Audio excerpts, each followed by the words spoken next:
Hello friends. మనం శ్రీ మార్కండేయ పురాణంలోని ప్రవరణ వృత్తాంతం గురించి తెలుసుకుందాం. మార్కండేయ మహర్షి క్రౌష్టికి మునికి స్వారోచిష మన్వంతర విశేషాల గురించి ఇలా వివరిస్తున్నాడు. ఓ విప్రవర, పూర్వం అశ్విని కుమారుల కంటే అందగాడు, శాంత స్వభావుడు, సచ్చరిత్రుడు, వేదాంగ పారంగతుడైన ఒక బ్రాహ్మణుడు వరుణా నది ఒడ్డున ఉన్న అరుణాస్వధం అనే గ్రామంలో నివసిస్తున్నాడు. ఆ విప్రుడి పేరు ప్రవరుడు. అతడెప్పుడూ ప్రసన్నంగా ఉండేవాడు. అతిథి సేవ చేయడం అంటే అతడికి ఎంతో మక్కువ. అర్ధరాత్రి అతిథులు వచ్చినా ఏమాత్రం అశ్రద్ధ చూపకుండా వారిని ఆదరించేవాడు. అతడికి మనసులో చిరకాలంగా ఒక కోరిక ఉండిపోయింది. అదేమిటంటే చక్కని నదీనాదాలతో, ఉద్యానవనాలతో రమణీయంగా ఉన్న ఈ భూమండలంలోని సుందర ప్రదేశాలు చూడాలని. ఒకనాడు ఔషధ విజ్ఞానం బాగా తెలిసినవాడు, మంత్రతంత్ర పారంగతుడైన ఒక అతిథి అతడి ఇంటికి వచ్చాడు. వచ్చిన అతిథికి అన్ని సేవలు చేసిన తరువాత ఆ ప్రవరుడికి వచ్చిన అతిథి తాను చూసిన ఎన్నో దివ్య సుందర ప్రదేశాల గురించి అందంగా వర్ణించి చెప్పాడు. ఆ విశేషాలన్నీ విన్న ప్రవరుడు ఎంతో ఆనందంతో, ఆశ్చర్యంతో, ఓ మహానుభావ, తమరు ఎన్నో దేశాలు పర్యటించానని చెప్పారు. అయితే తమరిలో ఏమాత్రం అలసట అన్నదే కనిపించడం లేదు. తమను చూస్తేనేమో మధ్య వయస్కులుగా ఉన్నారు. ఇంత కొద్ది కాలంలో ఇన్ని దేశాలు, ప్రదేశాలు ఎలా మీరు పర్యటించగలిగారు అని ప్రశ్నించాడు. ఓ విప్రవర, నేను మంత్ర ఔషధాల ప్రభావంతో, అప్రతిహాతమైన వేగంతో ఒక్క రోజులోనే 1000 యోజనాల దూరం ప్రయాణం చేయగలను అన్నాడు.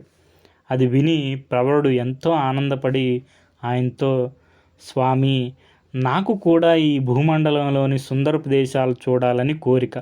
తమరు దయచేసి నాకు కూడా లేపనాన్ని ప్రసాదించండి అని కోరాడు. సరేనన్న అతిథి తన దగ్గరున్న లేపనాన్ని ప్రవరుడు పాదాలకు పూశాడు. దానితో పాటు అన్ని దిక్కుల్ని అభిమంత్రించి ఆ మంత్రాన్ని కూడా అతడికి ఉపదేశించాడు. ప్రవరుడు పాదలేపనం చేసిన కొద్దిసేపటికే అక్కడి నుంచి బయలుదేరి హిమాలయ పర్వతాలు చూడడానికి వెళ్ళాడు. అన్ని 1000 యోజనాల దూరంలో ఉన్న హిమాలయాల్ని చాలా కొద్దిసేపట్లోనే వచ్చి చేరాడు. తన మనసులో కోరిక తీరుతున్నందుకు సంతోషిస్తూ ఆ పర్వతం మీద ఉల్లాసంగా సంచరించసాగాడు. అయితే అధికంగా ఉన్న మంచు కారణంగా ప్రవరుడు పాదాలకు ఉన్న లేపనం పూర్తిగా కరిగిపోయింది. ఆ విషయాన్ని అతడు గమనించలేదు. ఆ దివ్య పర్వతం మీద విహరిస్తున్న సిద్ధులు, యక్షులు, గంధర్వులు, కిన్నెరులు, అప్సరసలు ఇలా ఎంతోమందిని దర్శించాడు. ఆ దివ్య హిమాలయాల్లో ప్రవహించే అందమైన నదీ తరంగాల్ని, వివిధ రకాల పక్షుల క్రీంకారాల్ని, కిలకిలారావాల్ని వింటూ తిరుగుతున్నాడు. ఇలా దివ్య సుగంధ వృక్షాలతో నిన్న ఆ సుందరి హిమగిరి శిఖరాలను చూసి ఆనందించిన ప్రవరుడు తనలో, ఇక ఈ రోజుకి చూసింది చాలు, మరలా రేపు వచ్చి మిగిలిన అన్ని ప్రాంతాలు చూస్తాను అని అనుకొని ఇంటికి వెళ్ళడానికి సంసిద్ధుడయ్యాడు. అయితే అతడి పాదలేపనం కరిగిపోవడం వల్ల అక్కడి నుంచి ఒక్క అడుగు కూడా కదపలేకపోయాడు. అయ్యో, ఎంత పని జరిగింది! నా పాదలేపనం కరిగిపోయిందే. నా ఇల్లు ఎంతో దూరంలో ఉంది. నేను అక్కడికి ఎలా వెళ్ళగలను? నేను నిత్యాగ్నిహోత్ర నిరతుడినే. ఈ చల్లటి ప్రదేశంలో అగ్నిహోత్రం ఎలా చేయగలను? అలా నేను చేయకపోతే నేను ఇప్పటిదాకా చేసిన కర్మఫలమంతా నశించిపోతుంది అని చింతించాడు.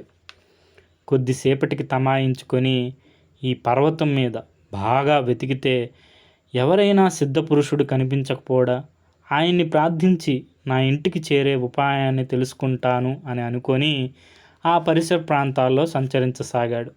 ప్రవరుడు ఆ విధంగా సిద్ధపురుషుణ్ణి వెతుకుతూ హిమాలయాల్లో సంచరిస్తుండగా అప్సరసుల్లో ఎంతో గొప్పది, మహాసౌందర్య రాశి అయిన వరూధిని అనే దివ్య సుందరి ప్రవరుణ్ణి చూసింది.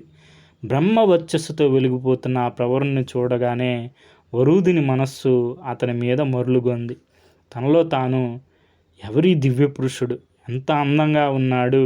ఇతడు నన్ను ఆదరిస్తే చాలు, నా జన్మ ధన్యమవుతుంది. ఎంత గంభీరంగా ఉన్నాడు! ఈ భూమండలంలో ఇతడంత అందమైన వాడు మరొకడు ఉండేలా లేడు. నేనింతవరకు దేవ గంధర్వ యక్ష కిన్నెరలలో ఎంతోమంది పురుషులను చూశాను కానీ ఇతనంత అందగాడు నాకెవ్వరూ వారిలో కనిపించలేదు. నేనెలా అతన్ని ఇష్టపడుతున్నానో అతడు కూడా నన్ను ఇష్టపడితే నా జన్మ ధన్యమవుతుంది అని ఈ విధంగా మనసులో భావించిన ఆ వరుదిని ప్రవరుడు ముందుకు వచ్చి తన శరీర సౌందర్యాన్ని ప్రవరుడు ముందు ప్రదర్శించింది.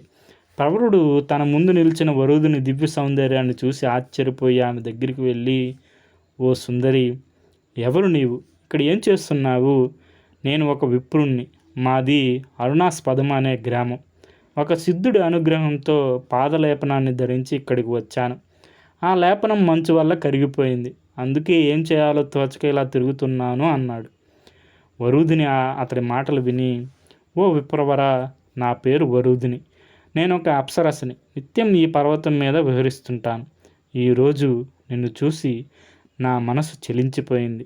నీ మీద నాకు అంతులేని ప్రేమ ఉదయించింది. నా మనస్సు నీ వశమైపోయింది. నేను నీకు ఆధీనమైపోయాను. దయచేసి నన్ను స్వీకరించు అంది. అది విని ప్రవరుడు ఆమెతో, దేవి, నేను నా ఇంటికి వెళ్ళాలి. దానికి తగ్గ మార్గం ఏదో చెప్పు. నేను నిత్యం చేసే కర్మలకి విఘాతం కలుగుతుంది. అది ఎంతో అరిష్టదాయకం. కనుక నన్ను ఈ హిమాలయాల నుంచి నా ఇంటికి పంపు. విప్రులకి ఇతర ప్రదేశాల్లో ఎక్కువ కాలం ఉండడం శ్రేయస్కరం కాదు. కొద్దిసేపట్లో సూర్యాస్తమయం కాబోతుంది. అంతకు ముందే నేను నా ఇంటికి వెళ్ళాలి అని అన్నాడు. ప్రవరుడు తన కోరికని సరిగ్గా అర్థం చేసుకోలేదని గ్రహించిన వరుదిని, ఓ విప్రవర, నన్ను వదిలి నీవు వెళ్ళకూడదని నేను కోరుకుంటున్నాను. స్వర్గం కూడా ఈ హిమాలయం కన్నా గొప్పగా ఉండదు. ఈ రమణీయ ప్రదేశంలో నాతో విహరిస్తే నీకు ఎవ్వరూ గుర్తుకురారు. ఇక్కడ నీకు కావాల్సినవన్నీ సమకూరుస్తాను. ఎందుకంటే నా మనస్సు నీ వశమైపోయింది.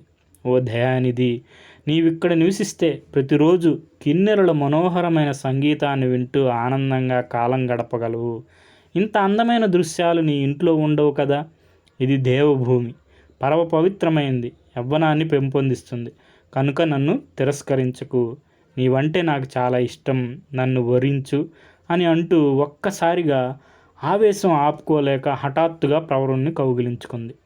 వరుదిని ఒక్కసారిగా తనని కౌగిలించుకోగానే నిత్యాగ్నిహోత్రుడు, పరమ పవిత్రుడు అయిన ఆ ప్రవరుడు ఆగ్రహంతో, ఓసి దుష్టురారా, నన్ను తాకకు. నీకు తగిన వాడిని దగ్గరికి వెళ్ళు. నా ప్రార్థన వినకుండా నన్ను నీవు కామిస్తున్నావు. ఇది నీకు తగదు. నేను నిత్య నైమిత్తిక కర్మలను నియమంగా ఆచరించేవాడిని. ప్రతిరోజు ఉదయం సాయంత్రం హోమం చేయడం వల్ల సంపూర్ణమైన శాశ్వత లోకాలు ప్రాప్తిస్తాయి. కనుక నేను ఇంటికి వెళ్ళి వాటిని నిర్వర్తించాలి. దానికి తగ్గ మార్గమేదో చెప్పు అని గద్దించి అడిగాడు. ఓ విప్రవర, నన్ను నీవెందుకు తిరస్కరిస్తున్నావు? ఈ హిమాలయాలు నీకు నచ్చలేదా? దయచేసి నాతో కొంచెం సేపు ఈ పర్వతం మీద క్రీడించు. దుర్లభమైన సుఖాన్ని పొందు. తరువాత నీకు నీ ఇంటికి చేరే మార్గాన్ని చెబుతాను అన్నది వరుదిని.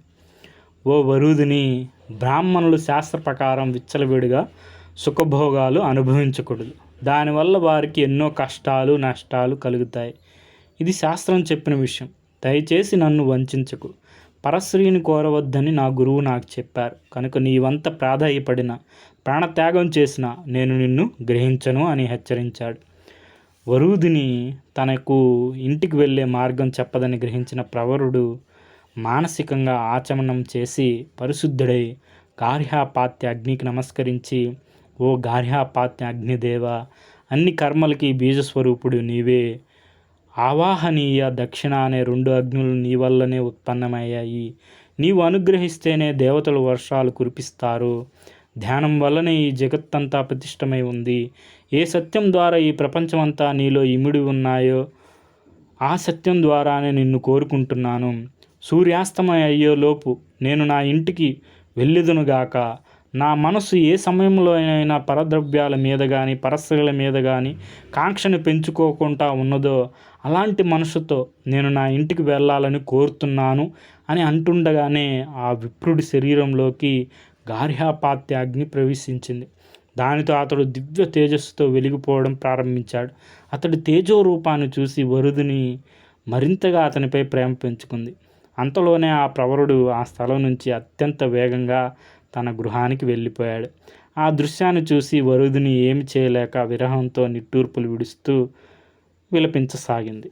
విప్రుడు తన ఇంటికి వచ్చి యథావిధిగా తన నిత్యకృత్యాలు చేసుకోసాగాడు. ఇది మనకి శ్రీ మార్కండేయ పురాణంలోని ప్రవరుని వృత్తాంతం. దీనికి మూలం శ్రీ మార్కండేయ పురాణం, వచనం డాక్టర్ జయంతి చక్రవర్తి గారు. దీని ఆధారంగానే అల్లసాని పెద్దన గారు మనకి మను చరిత్రను రచించడం జరిగింది. Okay friends, thank you for watching.